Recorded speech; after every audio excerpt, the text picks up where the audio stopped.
Bonjour à toi et bienvenue dans mon podcast. Je m'appelle Lina, je suis professeure des écoles passionnée par les neurosciences éducatives. Je suis également maman de deux enfants de 2 ans et de 4 ans et demi.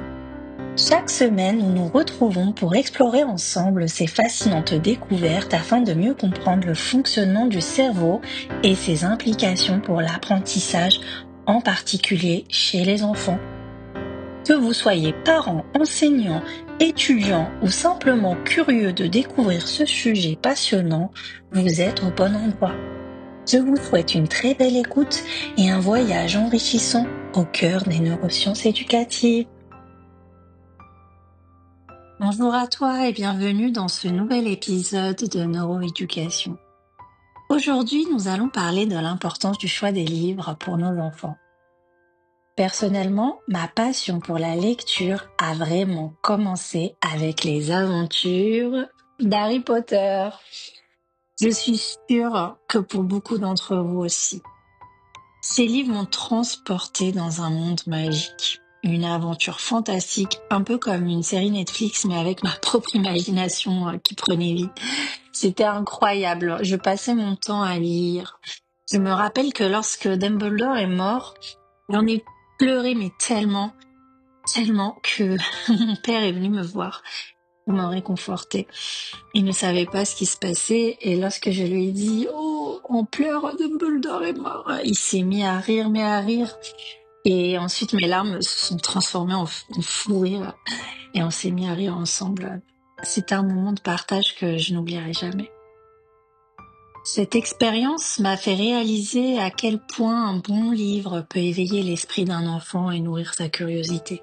C'est pourquoi qu'après notre premier épisode sur le pouvoir de la lecture partagée, je suis ravie de vous retrouver aujourd'hui pour vous donner des conseils pratiques sur le choix des livres rêvés pour vos enfants, vos petits-enfants, vos neveux et nièces ou vos élèves.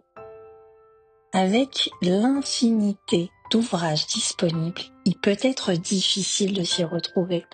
Alors préparez-vous à découvrir des astuces qui éveilleront l'imagination de vos petits-enfants et les inciteront à plonger dans l'univers merveilleux des livres. Nous allons explorer 4 axes essentiels pour choisir des livres adaptés à nos enfants. Le premier à considérer est l'âge des enfants, car chaque étape de leur développement nécessite des livres spécifiques. Pour les bébés de moins d'1 an, il est important de choisir des livres en tissu ou en carton. À cet âge, les enfants explorent le monde en mettant tout à la bouche. Je me souviens d'un livre en tissu rempli de textures différentes que j'ai offert à ma fille. Chaque fois que je le lisais, elle s'amusait à toucher les différentes surfaces, à les mettre en bouche. C'était un peu sa façon d'explorer l'objet livre. On va ensuite privilégier des illustrations en noir et blanc durant les premiers mois, car les nourrissons perçoivent mieux les contrastes. En grandissant, ils commenceront à apprécier des couleurs plus vives. Pour mon fils, je me rappelle que j'avais imprimé et plastifié des illustrations qui étaient très contrastées, que j'avais collées autour de la table à langer. Il restait toujours tranquille lorsque je le changeais. Il était trop captivé par ces petites images. Ensuite, pour les plus grands, on va plutôt s'orienter vers des livres aux illustrations simples, avec des personnages amusants. On évite les images trop chargées, car ça peut rendre l'histoire difficile à comprendre. Les livres tactiles qui offrent des textures variées et les livres miroirs qui encouragent les bébés à découvrir leur propre image sont d'excellentes options. Les livres interactifs avec des rabats à soulever ou des éléments à tirer favorisent le dialogue et sont très intéressants également. Lorsque votre enfant atteint 1 an et demi, il est temps de privilégier des histoires courtes et répétitives. Ces récits simples aident l'enfant à anticiper ce qui va se passer et à participer activement à la lecture.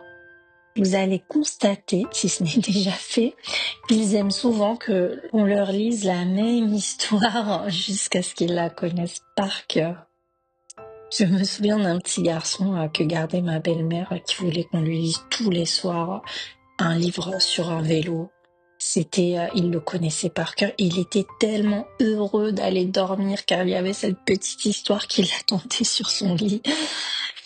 C'est vrai que les enfants sont plus attirés par des thèmes familiers comme les animaux, les activités quotidiennes. Ils se reconnaissent et s'identifient aux personnages. On a des petites histoires comme Choupi, Petit ours brun, Petit loup, etc. qui les attirent beaucoup. Moi, j'ai récemment découvert Anna Anna que ma petite fille adore. On aime beaucoup aussi Béatrix Potter.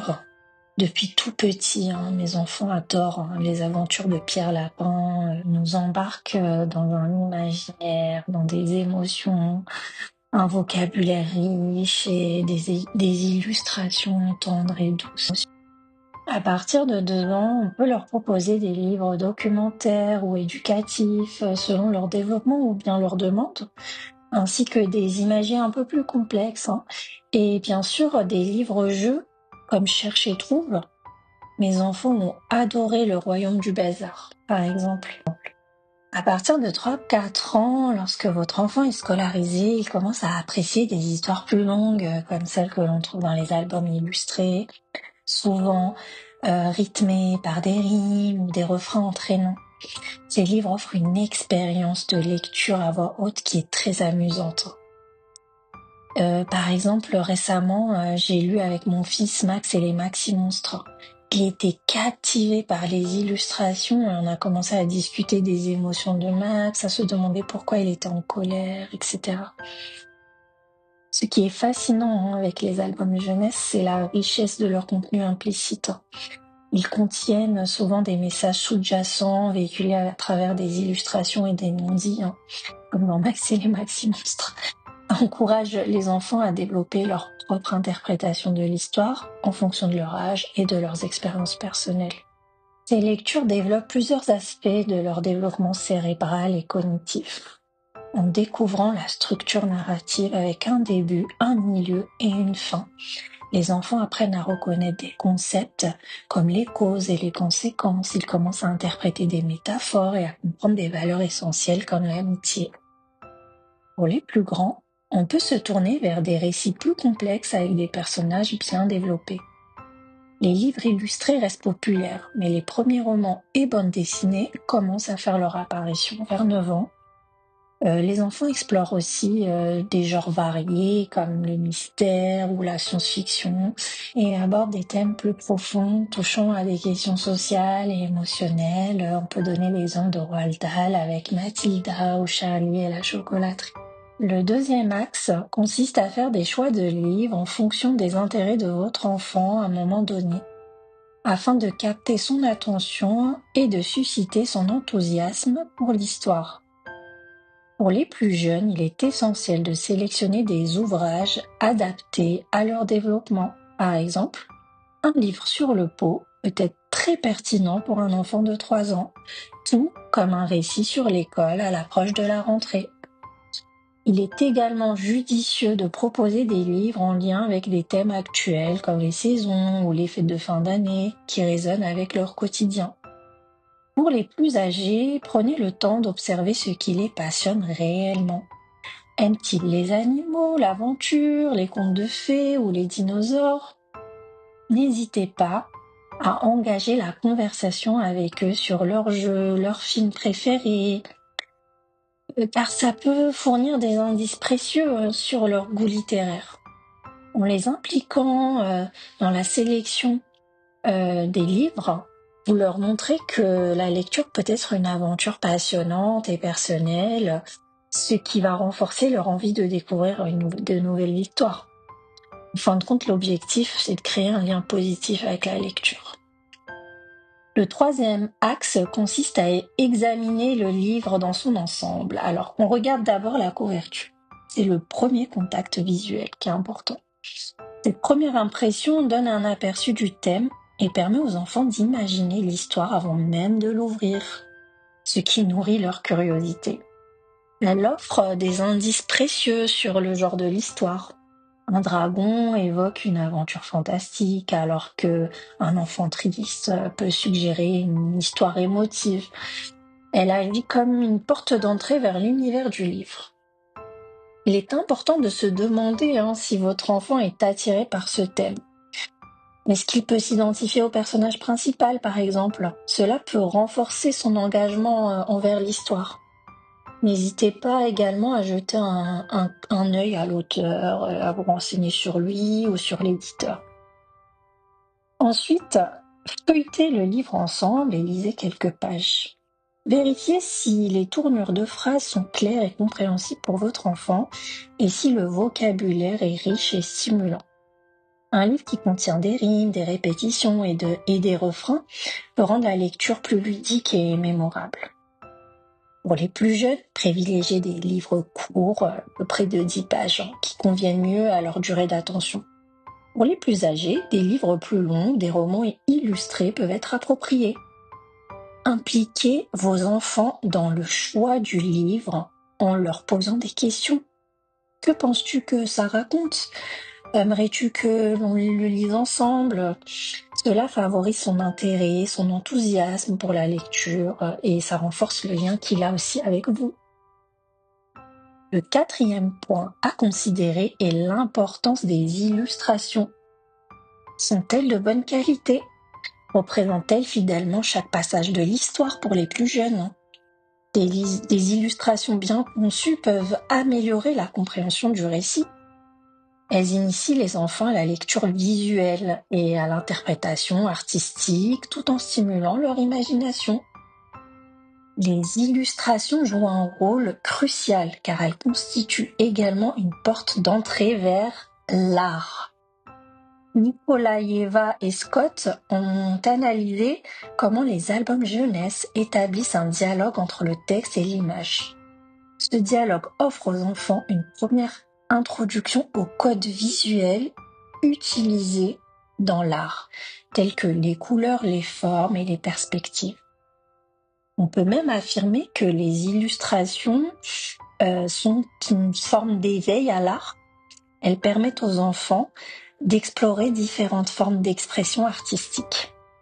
Prenons l'exemple d'Antoine de Saint-Exupéry avec Le Petit Prince, ainsi que certains albums jeunesse comme ceux de l'auteur et illustrateur Hervé Tullet, qui sont souvent considérés comme de véritables œuvres d'art. Ces livres initient les plus jeunes à des concepts artistiques tels que l'abstraction et la composition. Une étude a révélé que les enfants exposés à des livres illustrés développent une sensibilité artistique plus prononcée et sont plus enclins à créer leurs propres œuvres. Les illustrations ne sont pas seulement un complément visuel, mais un véritable outil d'éducation artistique qui enrichit l'expérience de lecture des enfants. Voilà, en conclusion, choisir des livres adaptés à vos enfants est une aventure passionnante qui nécessite de prendre en compte leur âge, leurs intérêts, la qualité des illustrations et le contenu du livre. En suivant ces 4 axes essentiels, vous pouvez non seulement éveiller leur curiosité et leur imagination, mais aussi renforcer leur lien avec la lecture. Chaque moment passé à explorer un livre ensemble devient une occasion d'apprentissage et de partage qui crée des souvenirs précieux qui les accompagneront tout au long de leur développement. N'oubliez pas que la lecture est un voyage et en tant que parent ou éducateur, vous avez le pouvoir d'en faire une expérience joyeuse et enrichissante pour vos enfants. Alors, prêt à plonger dans le monde merveilleux des livres? Merci de m'avoir écouté. N'hésitez pas à partager vos propres conseils et recommandations de livres en commentaire. Dites-moi également si cet épisode vous a plu et si vous avez des suggestions de thèmes à étudier. Cela m'aiderait énormément. Continuez dans cette lancée et c'est précieux pour moi. Je vous dis à la semaine prochaine pour un nouvel épisode de Neuroéducation. Et d'ici là, continuez à explorer le merveilleux univers des livres jeunesse.